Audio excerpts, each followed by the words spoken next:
찬송가 337장 함께 찬양 드리시겠습니다. 찬송가 337장 내 모든 시험 무거운 짐을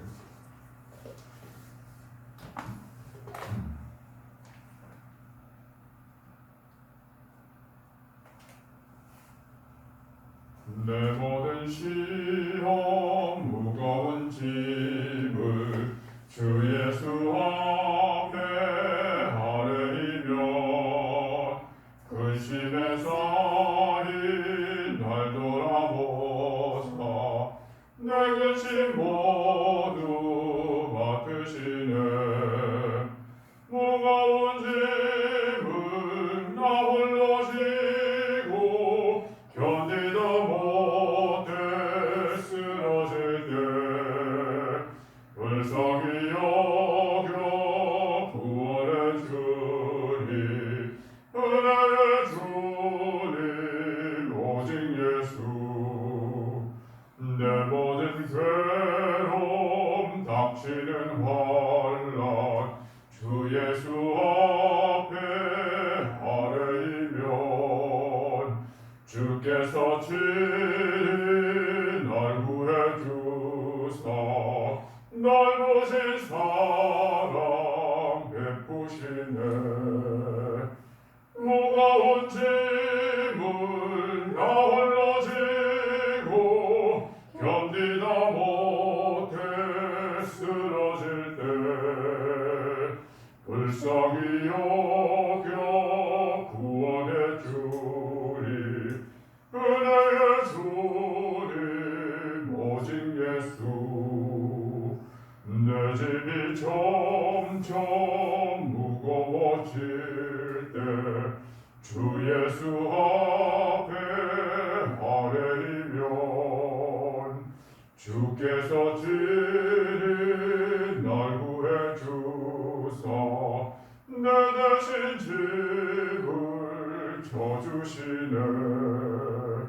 무거운 짐을 나 홀로 지고 견디다 못해 쓰러질 때 불쌍히 여겨 구원해 주리 은혜의 주님 오직 예수. 마음의 시험 무서운 죄를 주 예수 앞에 아뢰이면 예수는 나의 능력이 되사 세상을 이길 힘주시네. 무거운 짐을 나 홀로 지고 견디다 못해 쓰러질 때 불쌍히 여겨 구원해 주리 은혜의 주님 오직 예수.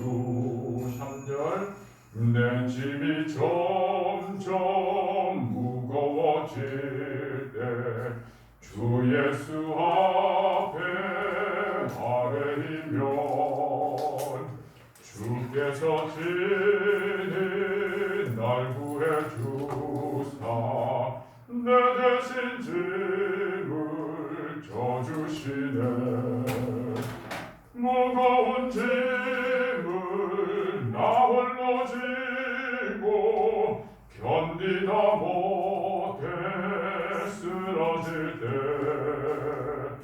불쌍히 여겨 구원해 주리 은혜의 주님 오직 예수. 마음의 시험 무서운 죄를 주 예수 앞에 아뢰이면 예수는 나의 능력이 되사 세상을 이길 힘주시네. 무거운 짐을 나 홀로 지고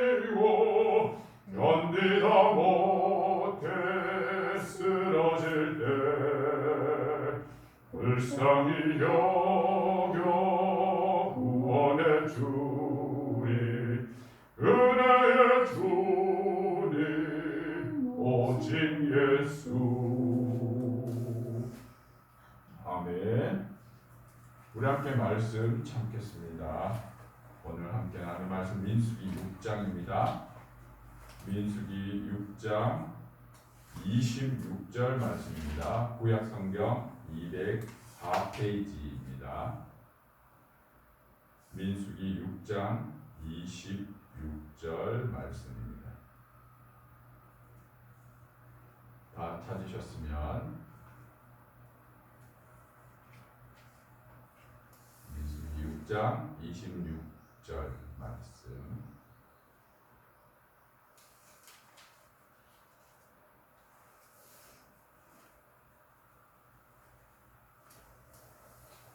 우리 한 목소리로 말씀 읽겠습니다. 시작.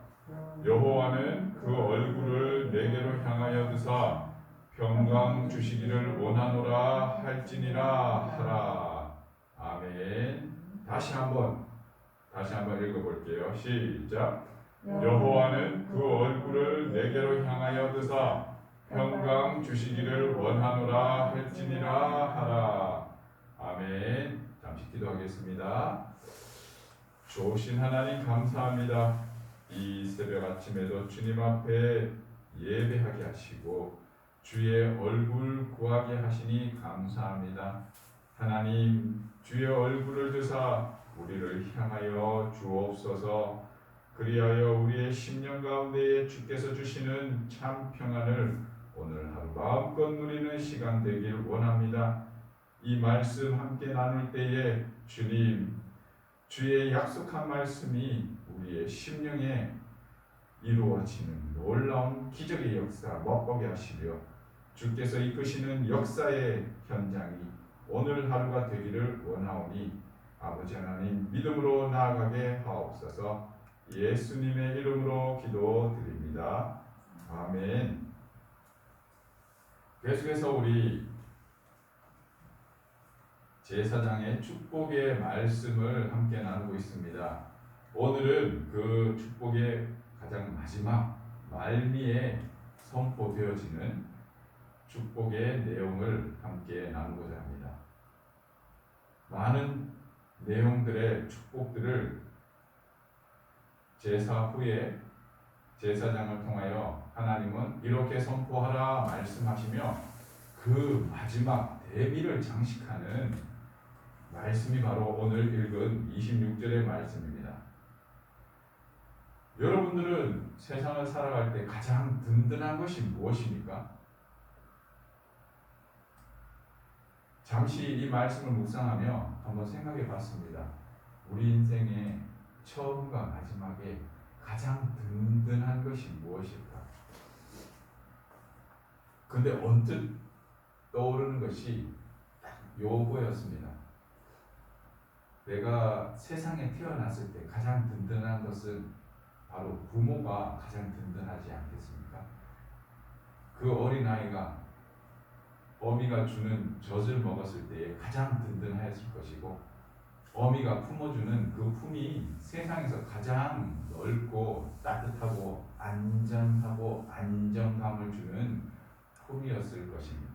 그 어떤 것도 더 필요 없는 그 든든함이었을 것입니다.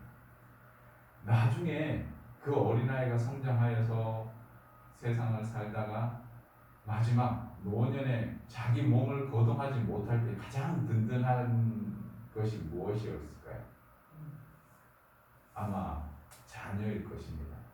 물론 관계가 좋았을 것 예상하고 그 자녀의 그전에는 성장했을 때 그 자녀에게 그 든든한 버팀목이 되어서 자녀의 그늘이 되어주던 그 부모님이 나중에는 아이고야 네가 없어서 내가 어쩔 뻔했노. 네 있으니까 진짜 든든하다. 이런 이야기를 어느 순간에 우리가 듣게 되지 않습니까? 오늘 26절의 말씀은 축복의 가장 말미에 무엇이라 하나님께서 이스라엘 사람들에게 제사장을 통하여 이렇게 이야기해줘 라는 내용이냐면 바로 그 이야기입니다. 여호와는 그 얼굴을 내게로 향하여 드사 할 때에 이것은 바로 내가 너희의 하나님이다 라는 이야기예요.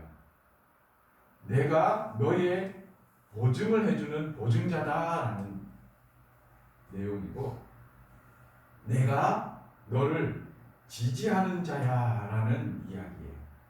네가 하는 그 모든 것들을 내가 지금 동의하고 있어 라는 말씀이에요.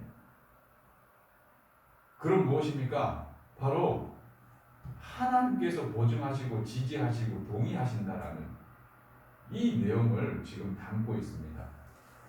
모든 축복의 마지막에 대미를 장식하는 그 영광스러운 큰 의미 있는 자리가 바로 이 내용을 담고 있다라는 겁니다. 와, 이 말씀을 묵상하면서 얼마나 든든하든지요. 아, 하나님께서 지금 이런 마음으로 제사장을 통해서 대언하게 하시는 거예요. 오늘 우리에게도 하나님은 이 말씀을 하고 계시는 거예요. 내가 너의 보증자야. 내가 너를 지지하는 자야. 내가 너를 지금 보호할 거야 라는 이야기를 하고 있어요. 네가 무엇을 하든지 내가 네를 항상 안아주고 네가 안정감을 느끼게 해줄 거야 라는 거예요. 그래서 그 얼굴을 너에게로 향하여 드사 무엇을 준다고 얘기합니까? 평강을 주기를 원한다라고 말씀하고 있습니다. 그런데 이 평강의 샬롬의 하나님, 이 샬롬의 의미를 우리가 너무나 이렇게 우리가 아는 개념으로만 국한하고 있어요. 이 평강은 무엇입니까? 이 평안은 무엇입니까? 세상에서 이야기하는 평안의 이야기가 아닙니다. 우리가 알고 있는 요만한 단편적인 평강의 이야기가 아니라는 거예요. 성경에서 이야기하는 평강과 평안은 완전한 상태입니다. 여호와는 나의 목자시니 내게 부족함이 없으리로다 라는 이 완전한 상태를 유대인들은 평강이라고 이야기합니다. 그들의 개념 속에 하나님께서 베푸신 평안과 평강의 개념이 자리 잡고 있다는 거죠. 세상은 전쟁과 전쟁 사이에 잠시 머물러 있는 그 휴식의 시간, 전쟁이 없는 그 찰나의 순간을 평화, 평강, 평안이라고 표현합니다. 아주 합리적이죠. 그래서 그 그리스 헬레니즘 문화에서는 이 평안이라는 자체의 개념은 정말 마음껏 누리는, 그래서 타락의 모습이죠. 그리고 또 다른 평강의 모습은 힘으로 완전히 짓눌러서 더 이상 나를 방해하지 않는 순간이죠. 이것을 평화라고 이야기합니다. 그런데 하나님께서 말씀하시는 평화는 이런 평화가 아닙니다. 완벽히 나의 결여가 해결되고 채워진 그 상태를 평안, 평화, 평강이라고 이야기합니다. 사막이라면 그 사막에 물이 있는 것을 평안, 평화라고 합니다. 돌짝밭이라면 그 돌짝이 다 치워지고 편안하게 마음껏 뛰어놀 수 있는 푸른 초장이 되는 것이, 옥토밭이 되는 것이 평안, 평화라고 이야기합니다. 우리가 할 수 없는 개념이죠. 그래서 하나님이 이렇게 선포하신 거예요. 평안을 너에게 주노라. 수고하고 무거운 짐진 자들아 다 내게로 오라. 내가 너희를 쉬게 하리라. 평안을 누리게 하리라. 평강을 맛보게 하리라 라고 말씀하고 계십니다. 그것은 무엇을 통하여 이루어지느냐? 그분의 완벽한 여러분을 향한 지지를 통하여 이루어진다. 그 상태를 바로 평강이라고 이야기합니다. 하나님은 이걸 주기를 원하신 거예요. 참 평안을 주시기를 원한 거예요. 그걸 위해서 무엇을 했느냐 하면 제사를 드린 거예요. 예배를 드린 거예요. 어떻게 너희는 거룩함을 위하여 준비하라. 이 예배를 위하여 준비하라. 정결하기 위하여 너희는 어떻게 살아야 된다. 거룩하기 위하여 너희는 어떻게 무엇을 먹는 것은 이렇게 피하고 저렇게 하고 이러한 많은 이야기들을 하신 근본적 이유가 뭐냐면 우리로 하여금 참 평강을 누리게 하기 위함이었다는 거죠. 그리고 그 평강을 누리는 그 가장 중요한 핵심이 하나님께서 우리를 지지하시고 동의할 수 있는 상태가 되어야 된다. 그것은 무엇입니까? 죄 사함의 상태랍니다.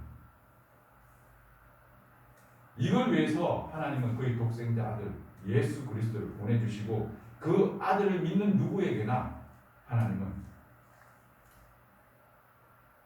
죄 사함의 은혜를 베푸셨다. 그리고 그의 완벽한 전폭적인 지지를 주기 위하여 자녀 삼으셨다는. 그래서 우리에게 이렇게 표현하죠. 자녀가 되는 권세를 주셨다라고 말씀하고 계시는 거예요. 말씀을 맺겠습니다. 하나님의 전폭적 지지와 동의를 받을 수 있는 오늘 하루의 여러분의 삶이 되기를 예수님의 이름으로 축원합니다. 그것의 우선순위는 바로 죄 사함의 은혜, 예수 그리스도를 믿는 여러분의 고백으로부터 시작된다는 것이 오늘 성경은 이야기하고 있습니다. 그것은 내가 죄인임을 고백하는 것이요, 예수가 나의 죄를 담당하신 십자가에서 죽으신 나의 주인 되심을 인정하는 것에서부터 시작된다는 것을 기억하고, 그 순간 여러분들은 하나님의 자녀가 되는 권세를 마음껏 누리는 자이며, 그 권세야말로 바로 이 세상에서 완벽한 하나님의 채워짐을 누릴 수 있는 평강의 사람이 될 수 있다는 것을 믿으시고, 오늘 하루도 믿음으로 이 하나님 주시는 평강 마음껏 누리고 나누는 그러한 여러분의 삶이 되기를 예수님의 이름으로 축원드립니다. 기도하시겠습니다. 사랑의 주님, 감사합니다. 이 아론의 축복 가운데에 주님 마지막 말씀 속에 하나님 너무나 큰 도전과 위로를 얻습니다. 예수님을 믿는 나를 하나님은 전폭적 지지자가 되시고 나를 향하여 그 얼굴을 들어 나의 보증자가 되어 주신다 말씀하시니 너무나 감사합니다. 그것으로 끝나지 않고 이 세상에서 그 누구도 누릴 수 없는 참 평안과 평강과 평화를 맛보며 살아갈 수 있음을 깨달았습니다. 주님, 오늘 이 하루가 그런 하루가 되길 원합니다. 그런 하루의 시작이 되기를 원하며 내 평생의 첫 평강의 날이 되기를 원하오니 주여 우리의 심령 속에 주님 주시는 평강으로 채워 주시옵소서. 나의 부족함과 연약함을 주님께 고백하며 오늘 이 아침 주님께 기도하기를 원하오니 그 기도에 응답하여 주시고 전폭적 지지를 주님 선포하여 주시옵소서. 예수님의 이름으로 기도드립니다. 아멘.